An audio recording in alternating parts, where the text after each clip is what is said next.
الحمدللہ وکفا والصلاۃ والسلام علی عبادہ الذین اصطفیٰ اعوذ باللہ من شرور انفسنا ومن سیئات اعمالنا من یهد اللہ فلا مضل له ومن یضلل فلا هادی له واشهد ان لا الہ الا اللہ وحدہ لا شریک له واشهد ان محمدا عبدہ ورسولہ اما بعد فان خیر الحدیث کتاب اللہ وخیر الہدی ہدی محمد صلی اللہ علیہ وسلم وشر الامور محدثاتها وكل محدثة بدعة وكل بدعة ضلالة وكل ضلالة في النار. اعوذ باللہ السمیع العلیم من الشیطان الرجیم من حمده ونفخه ونفثه. بسم اللہ الرحمن الرحیم. اللهم صل علی محمد وعلى آل محمد كما صلیت علی ابراہیم وعلى آل ابراہیم انک حمید مجید. اللهم بارک علی محمد وعلى آل محمد كما بارکت علی ابراہیم وعلى آل ابراہیم انک حمید مجید.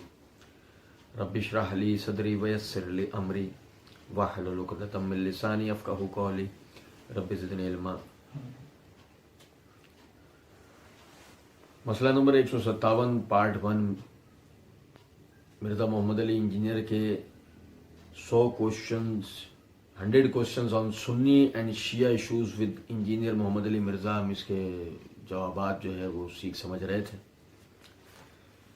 اور مرزا جی نے جو ہے وہ عوام کی نظروں میں احادیث کی جو چھپی ہوئی کتابیں ہیں، شائع شدہ جو کتابیں ہیں، انہیں مشکوک بنانے کے لیے مرزا جی نے جو ہے وہ ایک انٹرنیشنل نمبرنگ کا ایک جو نا ڈھونگ اور رچا رکھا ہے. لاسٹ ٹائم میں نے آپ کو توجہ دلائی تھی کہ مرزا جی نے جو ہے وہ جو ہے صحیح مسلم ہے وہ فلاں نسخہ ہے، وہ دارالسلام کا چھپا ہوا ہے، وہ عرب کا چھپا ہوا ہے، اس کی نمبرنگ یوں ہے، وہ عرب کے عالم کی فواد عبد الباقی والی، وہ بٹوں والی ہے، وہ فلاں ہے، اور ہم کنٹینیوس نمبر دیتے ہیں. اور یہ جو بر صغیر میں جو چھپی ہے مشکات المصابیح، اس میں شیخ زبیر نے فواد عبد الباقی والی جو ہے وہ تخریج جو ہے وہ تحکیم شائع کر دی ہے، اور اس کی وجہ سے بڑی مصیبت کھڑی ہو گئی ہے.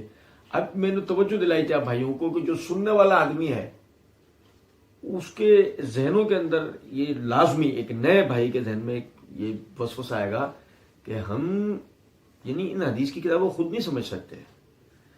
اب مرزا جی کو جو اپنا چورن بیچنا تھا اس کے لیے مرزا جی نے یہ آوازیں لگائی ہیں، اور اس کے بعد مرزا جی آگے کہتے ہیں کہ صحیح مسلم مکتبہ اسلامیہ، یہ ان کی صحیح مسلم ہے، 3 جلدوں میں شائع ہوئی ہے، ہر جلد میں 2 آگے سب جلدیں یعنی 6 جلدوں والی. یہ اہل حدیث کا ترجمہ ہے علامہ وحید الزما صاحب کا. یہ انٹرنیشنل نمبرنگ کے مطابق ہے مکتبہ اسلامیہ کی صحیح مسلم. آپ میری بات توجہ سے سنیں. آپ سب بھائی کیا سمجھتے ہیں؟ کیا مرزا صاحب اتنے بے وقوف ہیں جتنا مرزا صاحب خود کو ثابت کرنے کے لیے بیٹھے ہوئے؟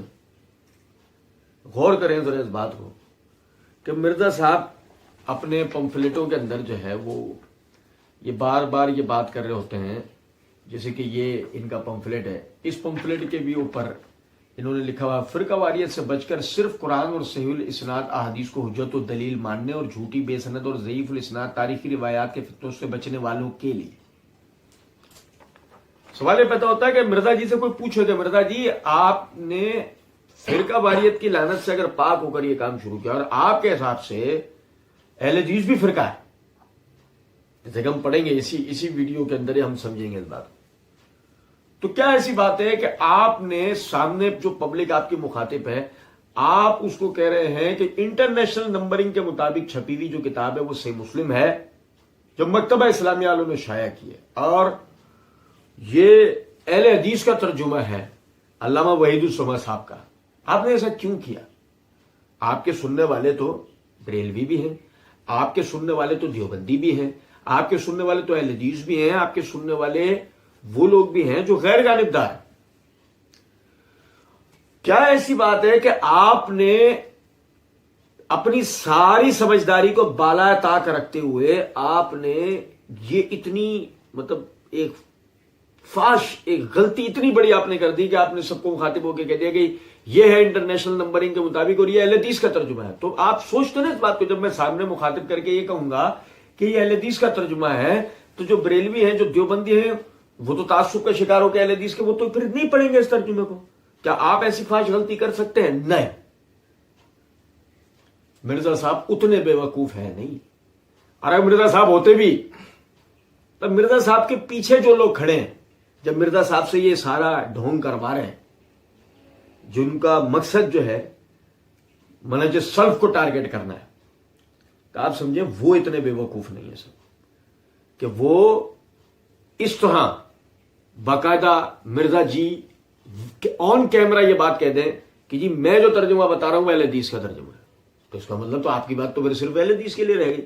عام عوام تو اس بات کو نہیں سمجھتی نا. بات سیدھی سی ہے. آپ نے یہ صرف بولا ہے، اصل میں آپ نے لوگوں کو وحید الزمہ کا ترجمہ پڑھوانا تھا.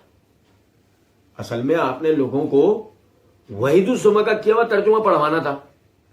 اب اگر مثال کے طور پر آپ کہہ دیتے کہ وحید الزمہ یہ حنفی تھا، تو حنفیوں نے وحید الزمہ کی پول پٹی آپ کے آگے کھول دینی تھی، عوام کے آگے کھول دینی تھی. وہ پہلے ہی کھول کے بیٹھے ہوئے. اگر آپ کہتے ہیں کہ وحید الزمہ شیعہ نظریات کا حامل آدمی تھا، تو پھر تو آپ کی بھرم کا، آپ کا جو جتنی آپ نے یہ آپ کا جو یہ ڈھول کا پول ہے، یہ بیچ چوراہے پہ کھل جانا تھا. کہ آپ لوگوں کو شیعہ کا ترجمہ پڑھوا رہے ہیں، یعنی کہ جان بوجھ کے کہ جس شیعہ نظریات کی، رافضی نظریات کا پرچار کر رہے ہیں، یہی وجہ ہے کہ آپ نے ایک شیعہ کا ترجمہ اٹھایا. اور لطیفہ آپ یہ دیکھیں کہ مرزا جی نے اس بات کو اس طرح کہا، یہ اہل حدیث کا ترجمہ ہے علامہ وحید الزمہ صاحب کا، یہ انٹرنیشنل نمبرنگ کے مطابق ہے مکتبہ اسلامی کی صحیح مسلم. ہمارے بہت ہی پیارے قابل بھائی اکرام محمدی نے وحید الزمہ کی حقیقت کے اوپر ایک پوری ویڈیو تیار کی ہے، اور اس میں انہوں نے باقاعدہ اصل کتابوں کے اسکین پیجز بھی دیے ہیں، جس سے انہوں نے اس بات کو ثابت کیا ہے کہ وحید الزمہ جو ہے وہ یعنی کہ رافضی نظریات کا حامل آدمی تھا. وہ ویڈیو اس حوالے سے تفصیلیں نہیں دیکھی جا سکتی ہے. سر دست میں چند حوالے جو نا وحید الزمہ کے حوالے سے آپ بھائیوں کو بتا رہا ہوں. یہ میرے ہاتھ میں کتاب ہے حیات وحید الزمہ. یہ حیات وحید الزمہ محمد عبد الحلیم چشتی حنفی کی لکھی ہوئی کتاب ہے. اس کے صفحہ نمبر 100 کے اوپر یہ عبد الحلیم چشتی صاحب کہتے ہیں کہ مولانا وحید الزمہ کا خاندان چونکہ حنفی تھا، اس لیے اوائل عمر میں مولانا کو حنفی مسلک سے بڑا شغف رہا. یہی وجہ ہے کہ شیخ مسیح الزمہ کے اعما سے جس کتاب کا پہلے ترجمہ کیا وہ فقہ حنفی کی مشہور کتاب شرح وقایہ تھی. تعلیم سے فراغت کے بعد حیدرآباد دکن میں اس کی اردو میں نہایت مبسوط شرح لکھی، جس میں غیر مقلدین کے تمام اعتراضات کا تار و پود بکھیرا اور مسلک احناف کو نہایت محکم دلائل سے ثابت کیا. اور اسی غرض سے اصول فقہ کی مشہور کتاب نور الانوار کے حدیثوں کی تخریج پر ایک رسالہ لکھا، جس میں بتایا ہے کہ اصول فقہ کا دارمدار حدیث پر ہے، محض قیاس پر نہیں. عقائد میں بھی پورے ماتریدی تھے. چنانچہ علامہ تفتازانی کی شرح عقائد النصفیہ کی احادیث کی تخریج کی، مگر بعد میں آپ کے برادر بزرگ مولانا بدیع الزمہ کی صحبت اور حدیث کی کتابوں کے ترجمے کی وجہ سے غیر مقلد بن گئے تھے. چنانچہ محمد حسن لکھنوی لکھتے ہیں کہ اوائل عمر میں آپ مقلد تھے اور مقلد بھی نہایت متعصب. چنانچہ ترجمہ شرح وقایہ کے دیکھنے سے صاف یہ امر معلوم ہوتا ہے، لیکن جو تحقیق آپ کی بڑھتی گئی، تقلید کا مادہ گھٹتا گیا اور آپ سچے متبع کتاب و سنت بن گئے. پھر اس کے بعد آگے عبد الحلیم صاحب لکھتے ہیں مولانا کے مزاج میں ایک نو کا تلون اور انتہا پسندی بھی تھی، جس کی وجہ سے بعض امور میں جمہور اہل حدیث سے بھی آپ کا اختلاف رہا، جیسا کہ لائف سی سالہ میں ہے کہ بعض مسائل میں آپ نے اپنے اہل اثر سے خلاف کیا، اور یہ اختلاف آپ کا محض حقانیت کے سبب سے ہے، نہ کہ مال و زر کی طمع سے یا بھیجا تعصب سے. من جملہ ان مسائل کے ایک مسئلہ استوا ہے. میرے بھائیوں، استوا علی العرش کا مسئلہ منہج اہل حدیث کا چوٹی کا مسئلہ، ٹھیک ہے، یعنی کہ ایک اہل حدیث کی شناختی اللہ رب العزت کے استواء علی العرش کو تسلیم کرنے پر ہے. اور یہ باقاعدہ عبد الحلیم چشتی صاحب نے لکھا ہے کہ وحید الزمہ نے اس مسئلے میں اہل حدیث سے یعنی اختلاف کیا ہے. آپ اس میں کتاب سنت اور سلف اولین کے پیرو ہیں. اب وہ سلف اولین کے پیرو ہیں، 19 مراد شروع میں حضرت پیچھے لکھ کر آ چکے ہیں کہ آپ عقائد میں پورے ماتریدی تھے، اور ماتریدی استواء علی العرش کے معاملے کو نہیں مانتے. اس کے بعد آگے کہتے ہیں کہ ایک مقام پر تحریر فرماتے کہ میں نے وجوب تقلید مذہب معین میں جو ابتداء طالب علم میں لکھا تھا اس سے بات کو رجوع کیا. اس طرح صفات میں متکلمین کی تعویلات اور تفصیلات سے جن میں عنفوان شواب میں گرفتار تھا، اور اب بھی اللہ تعالیٰ شانہ خوب جانتا ہے کہ مجھ کو دین کے مسائل میں کوئی نفسانیت یا تعصب نہیں ہے، نہ اپنے قول سے اگر وہ غلط نکلے رجوع کرنے میں کوئی شرم ہے۔ اس آپس کے اختلاف کا سبب تھا کہ جب آپ نے ہدیۃ المہدی تالیف کی تو اہل حدیث میں مخالفت کی ایک عام لہر دوڑ گئی تھی، چنانچہ اہل حدیث میں ایک شخص اس مخالفت کے بارے میں موصوف کو لکھا تھا۔ اس کے جواب میں آپ لکھتے ہیں، مجھ کو میرے ایک دوست نے لکھا کہ جب سے تم نے کتاب ہدیۃ المہدی تالیف کی ہے تو اہل حدیث کا ایک بڑا گروہ جیسے مولوی شمس الحق مرحوم عظیم آبادی اور مولوی محمد حسین صاحب لاہوری اور مولوی عبداللہ صاحب غازی پوری اور مولوی فقیر اللہ صاحب پنجابی اور مولوی ثناء اللہ صاحب امرتسری وغیرہ ہم تم سے بددل ہو گئے ہیں، اور عامت و اہل حدیث کا اعتقاد تم سے جاتا رہا ہے۔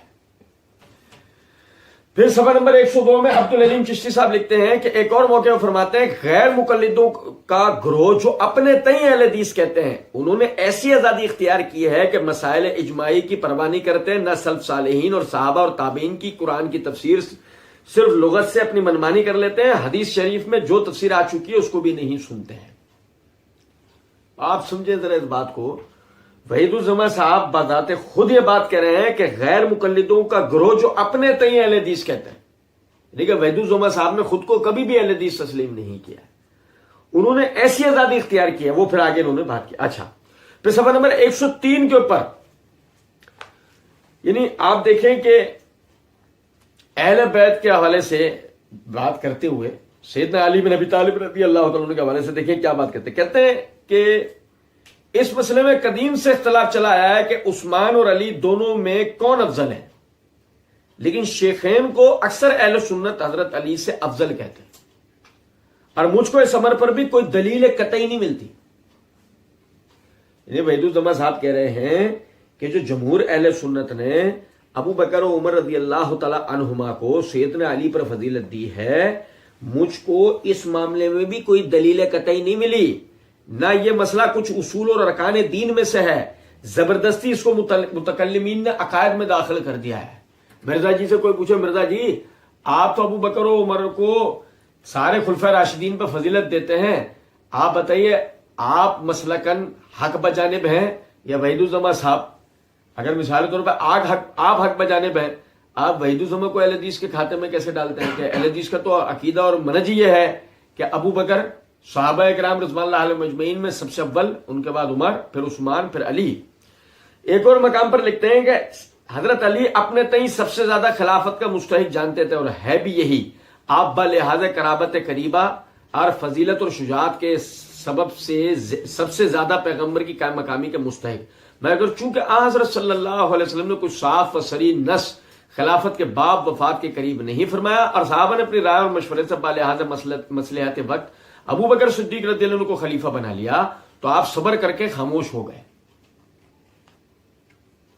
یہ وہ بات ہے جو خالصتاً شیعہ اپنی کتب کے اندر لکھتے ہیں کہ سیدنا علی وہ بلحاظ فضیلت اور شجاعت اور دیگر مناقب آپ سب سے افضل تھے۔ لوگوں نے، صحابہ نے اپنی رائے اور مشورے سے بلحاظ مصلحت، بلحاظ دلائل نہیں، بلحاظ مصلحت ابو بکر صدیق رضی اللہ عنہ کی بیعت کر لی، تو آپ صبر کر کے خاموش ہو رہے۔ اگر اس وقت تلوار نکالتے اور مقاتلہ کرتے تو دین اسلام مٹ جاتا، اور اللہ تعالیٰ کو یہی منظور تھا کہ پہلے ابو بکر خلیفہ ہوں، پھر عمر، پھر عثمان، پھر علی، پھر اس میں حکمت تھی کہ چاروں کو خلافت کی فضیلت مل جائے۔ اگر جناب امیر سمراٹ سیدنا علی بن ابی طالب رضی اللہ عنہ، اگر جناب امیر پہلے خلیفہ ہو جاتے ہیں تو یہ تینوں صاحب اس فضیلت سے محروم رہتے ہیں۔ اب اس کے بعد بھی کوئی کہہ سکتا ہے کہ وحید الزماں کسی بھی طرح اہل حدیث ہے؟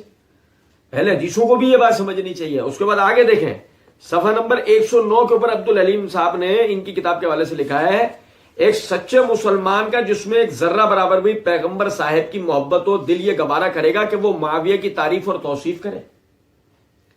البتہ ہم اہل سنت کا یہ طریق ہے کہ صحابہ سے سکوت کرتے ہیں، اس لیے معاویہ سے بھی سکوت کرنا ہمارا مذہب ہے، اور یہی اسلم اور کرین احتیاط ہے، مگر ان کی نسبت کلمات تعظیم مثل حضرت و رضی اللہ تعالیٰ عنہ کہنا سخت دلیری اور بے باکی ہے، اللہ محفوظ رکھے۔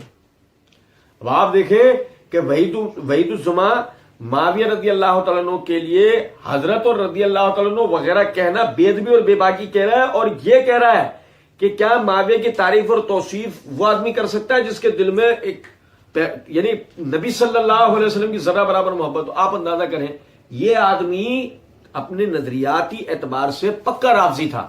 اور دیکھیں اسی طریقے سے یہ مسلک اہل حدیث کا ترجمان علامہ بدی الدین شاہ صاحب رحمۃ اللہ علیہ، یہ ان کی کتاب ہے مروجہ فقہ کی حقیقت، اس کے صفحہ نمبر 113 کے اوپر وہ لکھتے ہیں کہ نزل الابرار ہدیۃ المہدی کا اختصار ہے، بلکہ بعین ہی وہی کتاب مائے حسب دلائل ہے جس سے جماعت اہل حدیث نے بیزاری کا اعلان کیا ہے. اس کتاب کی وجہ سے جو اہل حدیثوں کو توقع تھی کہ نواب صاحب اہل حدیث ہو جائیں گے ختم ہو گئی تھی. الغرض نزل الابرار کی عبارتوں سے اگرچہ سب اعتراضات جھوٹے ہیں اور اہل حدیث کے مذہب پر اعتراض بعید ثقل ہے، اس لیے کہ نواب صاحب دوسری جگہ فرماتے ہیں غیر مقلدوں کا گروہ جو اپنے تئیں اہل حدیث کہتے ہیں انہوں نے ایسی آزادی اختیار کی ہے کہ مسائل اجماعی کی پرواہ نہیں کرتے، نہ سلف صالحین صحابہ اور تابعین کی. وحید اللغات مادہ شعب.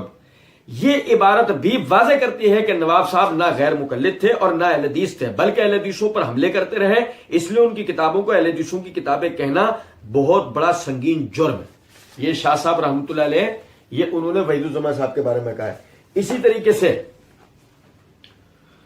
علامہ ارشاد اللہ قصری حفظہ اللہ، یہ ان کی کتاب ہے پاک و ہند میں علماء اہل حدیث کی خدمات حدیث، اس کے اندر صفحہ نمبر 80 کے اوپر یہ کہتے ہیں مولانا وحید الزمان خان المتوفا 1338 ہجری بر صغیر کے نامور علماء میں ان کا شمار ہوتا ہے. پہلے متعصب حنفی تھے، پھر تحقیق کے بعد تقلید کا زور ٹوٹ گیا تو کتاب و سنت کی تابعداری کا شوق بڑھ گیا. البتہ ان کے بعض تفردات سے شیعی عقائد کے ساتھ ہم آہنگی کی بنا پر اکابر علماء اہل حدیث نے پرزور بیزاری کا اظہار کیا ہے. اسی طریقے سے آپ یہ دیکھیں، یہ علامہ داؤد ارشد ہیں، ان کی کتاب ہے تحفہ حنفیہ، اس کے صفحہ نمبر 389 کے اوپر وہ کہتے ہیں علامہ وحید الزمان عمر کے آخری حصے میں بعض اعتقادی اور جزوی مسائل میں جمہور محدثین کرام کے مسلک سے الگ تھلگ ہو گئے تھے. اسی طریقے سے اہل حدیث علماء کو چھوڑیں، یہ دیوبندی مناظر ہیں امین اوکاڑوی صاحب، ان کی کتاب ہے مجموعہ رسائل. مجموعہ رسائل کی جلد نمبر 3 کے صفحہ نمبر 97 کے اوپر یہ کہتے ہیں کہ اس کے بعد نواب وحید الزمان نے ہدیۃ المہدی، نزول الابرار من فقہ نبی المختار، کنز الحقائق، میر نور الحسن نے عرف الجادی، من جنان ہدی الحادی، صدیق حسن نے بدر الاحلہ وغیرہ کتابیں لکھی، مگر ان کتابوں کا جو حشر ہوا وہ خدا کسی دشمن کی کتاب کا بھی نہ کرے. نہ ہی غیر مقلد مدارس نے ان کو قبول کیا کہ ان میں سے کسی کتاب کو داخل انصاب کر لیتے ہیں، نہ ہی غیر مقلد مفتیوں نے ان کو قبول کیا کہ اپنے فتاوی میں ان کو لیتے، نہ ہی غیر مقلد عوام نے ان کو قبول کیا. وہ مرزا قادیانی اور سوامی دیانند کی کتابوں سے اتنا نہیں جلتے جتنا ان کی کتابوں کے نام سے جلتے ہیں. یہ وحید الزمان صاحب اور ان کی کتابوں کا ذکر یہ امین اوکاڑوی صاحب اہل حدیث جماعت کی طرف سے کر رہے ہیں کہ اہل حدیث جماعت یعنی کہ وحید الزمان صاحب کے نظریات سے اتنا بیزاری کا اظہار کرتی ہے. اور آخر میں مرزا جی ویسے تو بڑے بے شرم باقی ہوئے ہیں، لیکن اگر بالفرض مرزا جی میں کوئی بھی ٹکے بھر بھی شرم باقی ہو، مرزا جی کے مقلدین میں ہو، تو یہ بالکل اینڈ بات ہے نا. مرزا جی کے موسٹ فیوریٹ بر صغیر کے نامور عالم جن کے لیے مرزا صاحب نے اسی ویڈیو کے اندر یہ بات کہی ہے کہ بعض مسائل میں شیخ البانی سے بھی جن کا درجہ سب سے بلند ہے. یہ میرے ہاتھ میں کتاب ہے فتاوی علمیہ المعروف فوز الاحکام، شیخ زبیر علی زئی رحمۃ اللہ علیہ کی. اس کی یہ جلد نمبر 2 ہے، جلد نمبر 2 کا صفحہ نمبر 428 ہے. ان سے فہیم نثار سلفی نے سوال کیا کہ وحید الزمان حیدرآبادی کے بارے میں آپ کی کیا تحقیق ہے؟ تو جواب کے اندر زبیر علی زئی رحمۃ اللہ علیہ نے لکھا وحید الزمان پہلے غالی مقلد، پھر نیم اہل سنت اور آخری عمر میں تفضیلی قسم کا شیعہ بن گیا تھا. وہ اہل حدیث کے نزدیک سخت ضعیف اور متروک الحدیث انسان تھا. مرزا جی اسے کہتے ہیں ایٹم بوم. آپ کسی پہ نہیں گرا سکتے اپنی پھلجڑیاں، ہم گرائیں گے آپ پہ ایٹم بوم. اور یہ دیکھیے، یہ اگر آپ میں شرم باقی ہو تب وحید الزمان کو اہل حدیث کی طرف منسوب کرنے سے پہلے سن لیں کہ زبیر علی زئی رحمۃ اللہ علیہ نے بھی یہ بات کی ہے کہ وہ اہل حدیث کے نزدیک سخت ضعیف اور متروک الحدیث انسان تھا. اور پھر صفحہ نمبر 429 پہ کہتے ہیں وحید الزما کا عقیدہ تھا کہ عامی پر مجتہد یا مفتی کی بغیر تعین کے تقلید ضروری ہے. نزول الابرار صفحہ 7. یہ کون سا اہل حدیث بولتا ہے؟ اہل حدیث تو کسی بھی طرح تقلید کا قائل نہیں ہے نا. تو یہ تو کہہ رہا ہے کہ عامی کے اوپر مفتی یا مجتہد کی تقلید بغیر معین کی ہے، یہ تقلید ضروری ہے. تو یہ کون سا اہل حدیث ہوا؟ پھر آگے دیکھیں، وہ بعض صحابہ کو فاسق بھی کہتا تھا. یہی کتاب نزول الابرار جلد 3 صفحہ 94. شیخ زبیر کہتے ہیں مختصر یہ کہ وحید الزما متروک الحدیث ہے اور اہل حدیث اس کے اقوال اور کتابوں سے بری. میرے بھائی، لہذا اس مختصر سی تمہید کا مطلب یہ تھا کہ جو مرزا صاحب نے بڑے اطمینان سے جو یہ بات کہہ دی نا، یہ اہل حدیث کا ترجمہ ہے علامہ وحید الزما صاحب کا.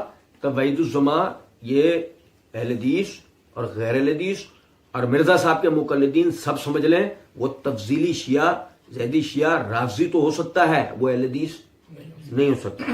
اس